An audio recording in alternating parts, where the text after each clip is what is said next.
I am Steve Mack and I am Prism Sound. I started out when I got into music. I was very young. I think it was like the sort of American electro sound of.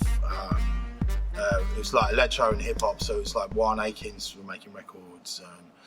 There was people like Marley Marl, Dr. Dre. Believe it or not, Dr. Dre has been making records that long. And I was 11 years old, and it was a friend at school that just played this stuff to me, and I just got obsessed with it. And I went, wow, I love this music. So I started going into record shops by the time I was 11, 12 years old. And then that went into turntablism, which I got into at that young age as well. But obviously then I was a kid and couldn't afford a pair of Technics SL 1210, so I'd have a battered up old turntable, a couple of tape decks I used to use to do pause mixing, and I'd basically use anything I could to try and create pieces of music. Then eventually, got like, I think it was a Tascam 4-track recorder. I don't know if you remember those. And by that time I had a couple of turntables, so I used to like layer up break beats and drum breaks that I used to repeat on the decks over and put samples in over the top on the Tascam 4-tracks. I don't think it was even classed as proper music back then, like it is today. It was completely sample based what I was doing. I mean, that was really back in the early 80s. So it was about 83, 84 I started messing around with that. I literally was, I was a kid. I wasn't even a teenager yet. So how long after that was it that you thought, right, producing music, making music? Right, it took... Then into the Rhythm Master. Right, yeah, it obviously took a few years, because I was messing around with records and tape machines and stuff, and then the whole scratch mix thing, I got into that, and I think I first entered one of the DMC competitions up in London when I was 14 years old, 15. I'd done two, I think, one when I was 15, and then realised that, this is not really what I really wanted to do, because what I wanted was all these pieces of music I was sampling and scratching and stuff. I wanted to start creating into records, and I first got into a recording studio when I was 15, which was Monroe Studios up in, whereabouts was it? It was in Barnet, I think the first one was. So I used to bunk off school and go up there. I had a friend that had an in up there that was a songwriter, and he was quite interested in the bits and pieces I was doing, so I was going up there as a kid, and that's when I first started getting the experience of recording music. I mean, what I did, I met a couple of rappers back then from sort of Bedford area, and we were taking them in and making records with them.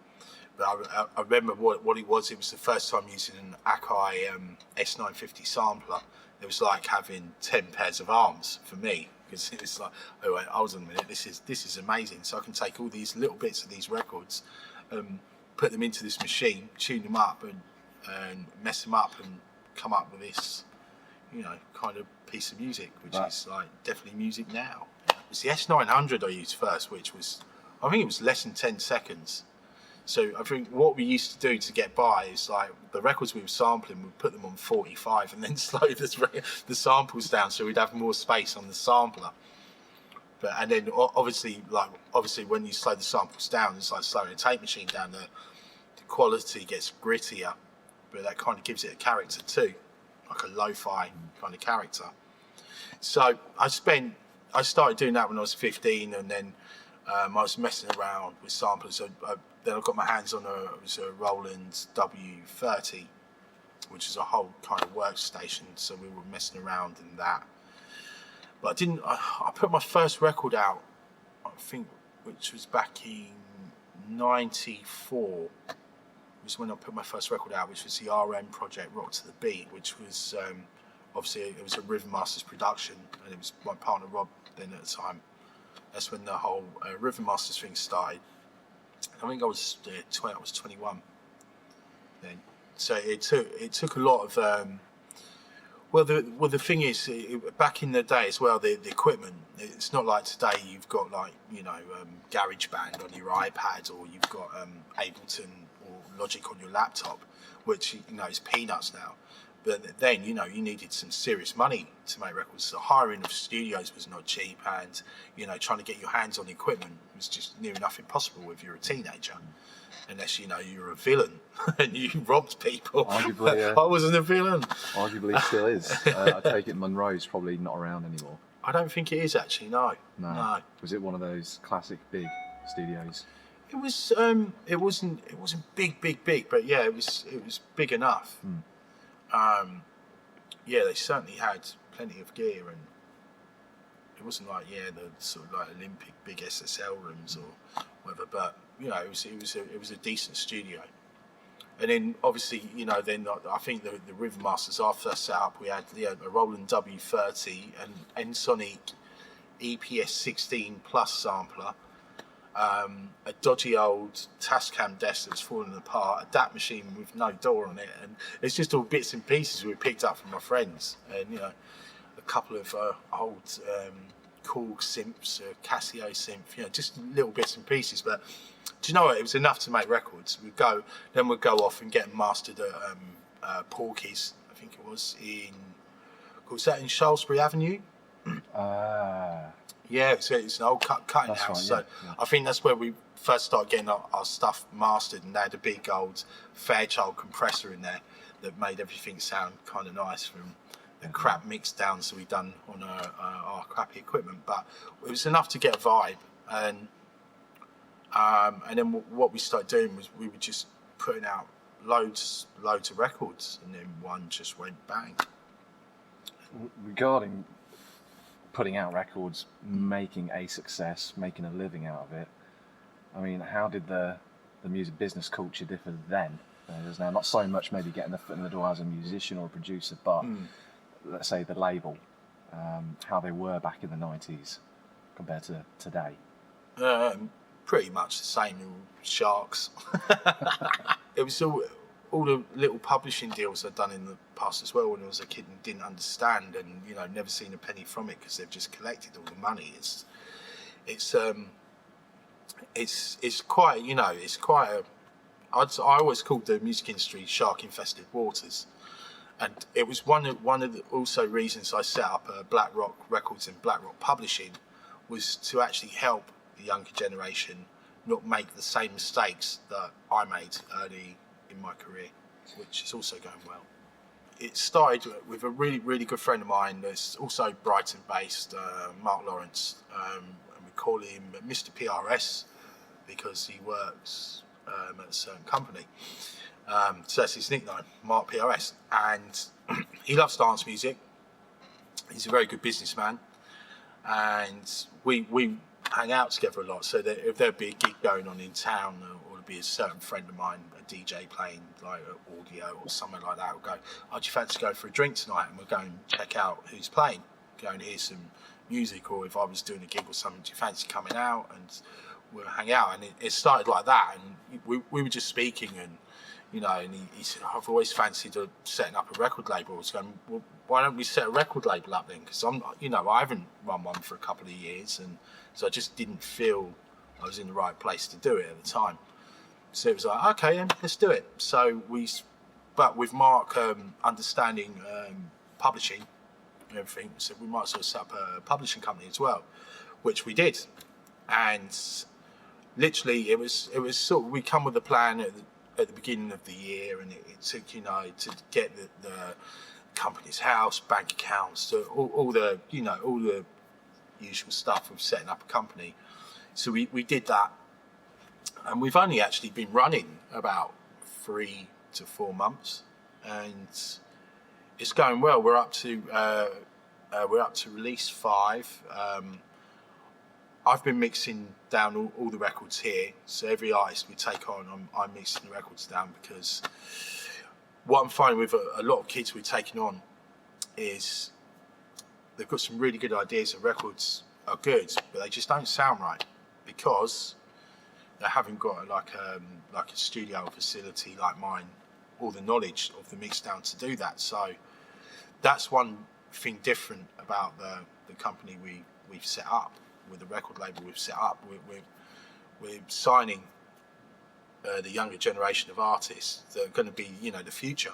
the up and coming, and they'll come and sit in here with me, and they'll bring up all the stems of their tracks, and the mixers will go, right, okay. Then we'll just start going through them, processing each one, and turning it into a proper sounding record, basically. And they always walk out of it going, wow, that was amazing. Can't believe the difference of how it sounds, and your A/B against the original. It's just insane. So yeah, that's how the company formed. So it was just like two friends that were both in the music industry just got together and tried to do something different. And also, with the publishing company as well, we've signed. We managed to get all the problems I had with my publishing over the years with certain companies where they've done default of contracts and everything. We've managed to get all the publishing back. So I think I now own, BlackRock owns all the rights to my publishing apart from 4 or 5 tracks, which is about 250 records, which is quite amazing. So we've got control over them again, and now we can push them towards syncing TV shows and films and stuff as well. And we signed. It was quite a random one because I've just been talking to a lot of my DJ friends, and like you'd be surprised like how many people's publishing is actually in a mess. It's crazy. So we've actually signed Felix a house cat, and we're looking after his back catalogue now, and it's been amazing. I've known Felix for years, been a mate for years, and we've been looking at other friends of mine as well. We took on Mickey Slim. I think Harry Chuchu Romero's coming on board. Some of my American friends. So yeah, for a sort of a young company, 3 months, we've got about 500 records on the publishing already, and we've just done a deal with another publishing company that pushes our records towards syncs in the USA and everything, and because that's basically where you've got to make your money now out of records is through syncs, publishing, plays, because sales are quite poor these days with pirating, illegal downloads, and yeah, it's just not the same as when music was physical, really. So I've always been into like all the expensive outboard hardware gear. So I think the first time I heard a Prism sound was way over 10 years ago. I think it was more the Maselect stuff, like the compressors and the equalizers. And then I was always, when I got into the digital world of recording, because I always used to use MIDI and samplers a lot. So I used to use the emulators and drum machines and stuff like that. But when I switched over to digital audio workstations, I wanted to get really good sounding stuff into my computers. So, and of course the Prism stuff always came up. It was like Apogee Prism. With the Prism, it was so expensive, obviously, and for what I was doing, a little bit out of my league at the time, because you'd always see them the ADAs on the big Pro Tools rigs in the big studios with SSL consoles, and it was there, but wasn't really for home-based studios, which obviously I'm not in a home-based studio now, but at the time I was, and the way I was working, because I come from a DJ world and not really a sort of a proper record producer, what do you call it, even though I am now. Let me get that right. So it was when the Orpheus came out, that was like, oh, okay, that could be the perfect unit for me. So I got one, and I've never looked back. I used a lot of different converters, but that's still my master, and all of my digital gear clocks off the Orpheus, because I found that the nicest sounding clock, because especially with like a setup like mine, it's quite a hybrid, and I've got 48 channels in and out of conversion, which is a lot of clocking. So I mean, people spend a lot of money just on units that are just clocks, $4 or $5 grand, and I was just like thinking, well, it's the Prism sounds great. I don't feel the need to spend that amount of money. I don't think how that could have improved it anymore. So I'm really happy with the Orpheus.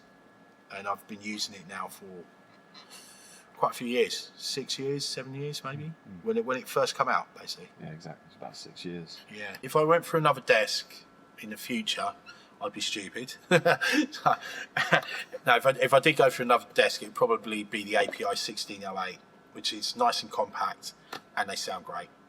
And it's got that classic sort of sound, something like that. Or I would build like a summing mixer out of a rack of Neves. I've already got 4, so maybe another 4, and I could have a small little summing mixer of. Or like the old BCM 10 mixers they used to do, something like that, but something that I can actually, I've got total recall over my records, but still using the hardware. I think that was one of the points of not moving my machines too much either, because a record that I worked on 2 months ago, suddenly if someone goes, oh, we need a radio edit of that, or we need something, I can just load it up and go bang, done, in a matter of, half an hour. There's the mix, it's done, and it sounds exactly the same. Which has been a great thing, but with having a desk before, you'd have to repatch everything on the patch bay, and you just wouldn't get it back to how it sounded without struggle. And running a business is like anything, time is money. The quicker Exactly. you can recall, the quicker you can get going, the quicker you can finish records, like you're saying. Really quickly. Exactly. Just going back to your early days using that 10-second Akai, was it the S9500? Yes, yeah. I've still got an S950. Yeah. Sentimental. Yeah. Guys. I think it might see the light of day again. Yeah. So.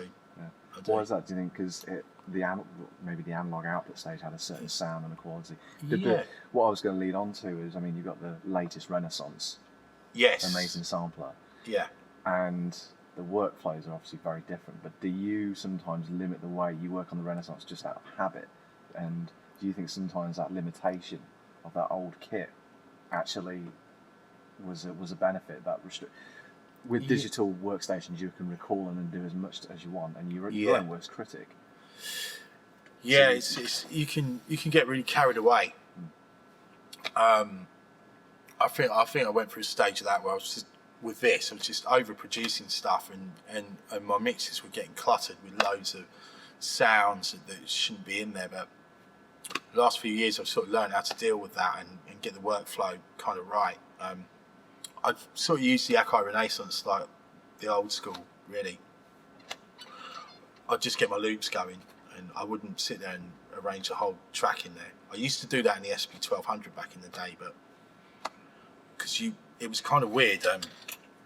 The arrangements you would get using that would be different to using like the computer, because the computer is just like blocks. So you're picking up blocks, 4-bar, 8-bar blocks, and your record sounds like blocks.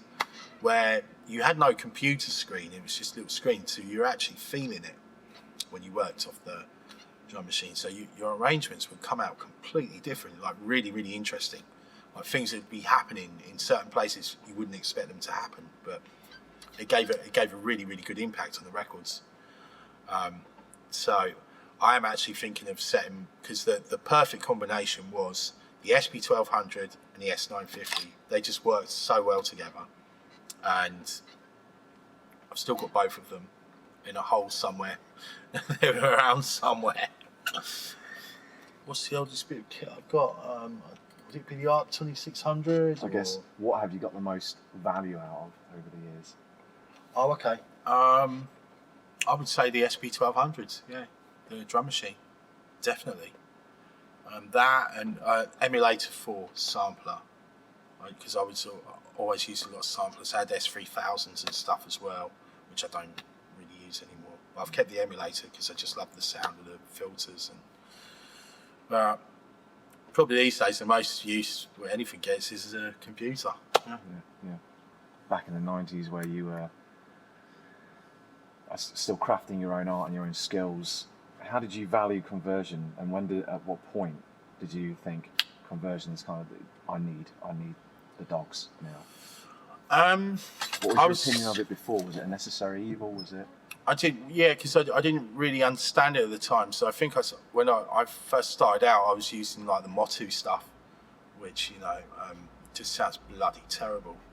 I mean, I've actually got a few Motu bits in the studio, but I used one for sending voltage controlled signals to the synths and stuff like that via the computer, which is what they come in handy for, not for recording records. So yeah, I was always like, I don't like the sound of this. And then it was the Apogee stuff I got, and the sound quality changed from the Motives to the Apogees. I was like, that's amazing. And then when I got the Prism stuff, then from the Apogees, then I was like, oh, okay. Then I don't think I've found anything really higher than that. But it's like, I've sort of got to a level with that now where I'm happy with. I would like a pocket-sized lyra. Bus powered. Bus power would be nice, yeah. Literally something I can have in my pocket that's got 2 inputs, 2 outputs. With, I don't know, something like a MacBook Air. Everything like really small and portable. So, you know, even my 15-inch Macs now, I'm getting sick of carrying them around and finding them too heavy now. I like a MacBook Air and a Lyra, pocket Lyra. Could you get a mic pre and a bus powered? Some can. Some existing devices can do it, but it's quality over performance, quality over functionality, basically. Yeah, I think I could live without the mic pre, maybe. Yeah. But if you could get one in there, that would be handy. But I want it as big as a credit card, so I can put it in my wallet and just have like one of them. It will happen one day. Watch this space. Watch this space.